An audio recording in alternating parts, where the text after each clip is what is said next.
This happened to me about a year ago, and I still can't stop thinking about it.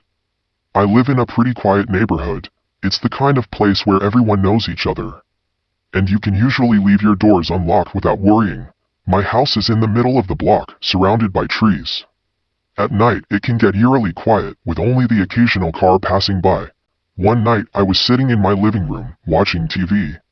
It was late, probably around 11 p.m. The house was dark, and I had the curtains drawn because I like the peace and privacy. As I watched the show, something caught my attention, a movement outside my window.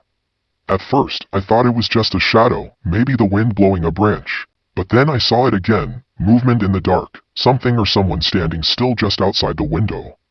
My heart started racing. I hesitated, not wanting to freak myself out. I stood up and walked toward the window, slowly pulling back the curtains. What I saw made my blood run cold. There, standing just outside the window, was a clown. It wasn't some normal clown with a bright red nose and painted smile. This clown was dressed in tattered clothes, and its face was pale white, with dark, hollow eyes staring straight at me. There was no expression, just a dead, empty stare, like it was watching me, waiting. I froze. I didn't know what to do. I couldn't move. My brain was telling me to get away from the window. But I was paralyzed. Then, the clown slowly raised one hand, and with a stiff, jerky motion, it pointed directly at me. That was enough. I bolted to the back of the house, locked every door and window, and called the police. My mind raced with thoughts of what to do, but I couldn't leave the house. I was too terrified to move. When the police arrived, they searched the area around the house.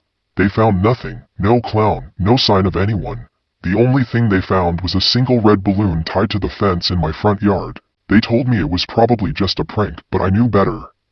The way it stood there, staring at me, wasn't something a prankster would do. The emptiness in those eyes, it still haunts me. To this day, I check my windows every night before I go to bed.